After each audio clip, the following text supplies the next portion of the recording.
Asian Americans and Pacific Islanders are the fastest growing ethnic group in the country, and more people in that group are voting. Close to 60% turned out to vote in 2020, according to AAPI data. But advocates say there are some obstacles for those voters. In 2021, the FBI reported a 168% jump in anti-Asian hate crimes around the country.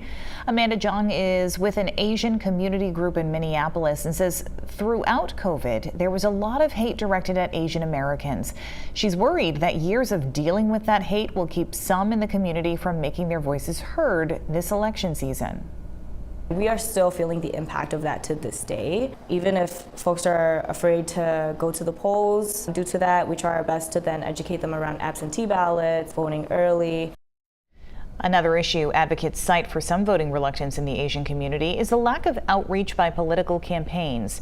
Tao Mei Zhang is the executive director of the Coalition of Asian American Leaders.